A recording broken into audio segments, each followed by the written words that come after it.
સુરત વીર નર્મદ દક્ષિણ ગુજરાત યુનિવર્સિટીની માલ પ્રેક્ટિસ ઇન્ક્વાયરી કમિટીની તાજેતરની બેઠકમાં 147 વિદ્યાર્થીઓ સામે કાર્યવાહી કરવાની સાથે તેમને આવતા જૂન-જુલાઈ મહિનાની પૂરક પરીક્ષાઓ માટે અયોગ્ય જાહેર કરવામાં આવ્યા છે. કમિટીના પ્રવક્તાએ જણાવ્યું હતું કે પરીક્ષાની પવિત્રતાને જાળવવી એ યુનિવર્સિટીની પ્રથમ જવાબદારી છે. કોઈપણ પ્રકારની ગેરરીતિ સહન કરવી શક્ય નથી અને દરેક કેસની નિષ્ઠાપૂર્વક તપાસ અને પુરાવાના આધારે આ નિર્ણય લેવામાં આવ્યો છે. કમિટીએ કરેલી તપાસમાં પરીક્ષા દરમિયાન અલગ અલગ પ્રકારની નકલ અને ગેરરીતિના કિસ્સાઓ સામે આવ્યા છે, જેમાં 68 વિદ્યાર્થી પાસેથી કાપલીઓમાં લખાયેલ સામગ્રી મળી આવી હતી, જે તેઓ પરીક્ષા દરમિયાન ઉપયોગમાં લઈ રહ્યા હતા. કાપલીમાંથી લખાણ ઉતારતા 41 વિદ્યાર્થીઓએ સીધા કાપલીમાંથી જવાબ લખતા ઝડપાયા હતા, જ્યારે 11 વિદ્યાર્થી પાસેથી mobile phone, smart watch, Bluetooth જેવી ડિવાઇસ મળી આવી હતી, જેના આધારે નકલ કરવાની શક્યતાઓ વધતી હતી.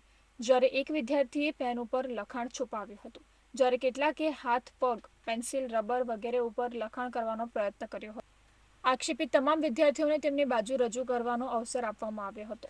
તેમણે પોતાની વાત કમિટી સમક્ષ રજૂ કરી. ત્યારબાદ સમિતિએ તમામ પાસાઓને ધ્યાનમાં લઈને અંતિમ નિર્ણય લીધો હતો. યુનિવર્સિટીએ સ્પષ્ટ રીતે જણાવ્યું કે ભવિષ્યમાં પણ ગેરરીતિ સામે શૂન્ય સહિષ્ણુતાની નીતિ અપનાવવામાં આવશે. હાલમાં જે છેલ્લે જે એમપેકમાં સુનાવણી હતી એમાં લગભગ 147 જેટલા વિદ્યાર્થીઓને આપણે સર્વેલન્સ દરમિયાન પકડેલા છે અને એ વિદ્યાર્થીઓ કાં તો એના જે તે વિષયનું પરિણામ રદ થશે, અથવા તો એ આગામી પરીક્ષા નહીં આપી શકે, અથવા તો એ પૂરક પરીક્ષા નહીં આપી શકે. અને જો ગુનાનું પ્રમાણ કંઈ ગંભીર હશે તો એ એક પરીક્ષા, બે પરીક્ષાની પણ આપણે એને પરીક્ષા નહીં આપવા દઈએ. આ પ્રકારની જોગવાઈ આપણા યુનિફોર્મ સ્ટેચ્યુટમાં કરવામાં આવેલી છે.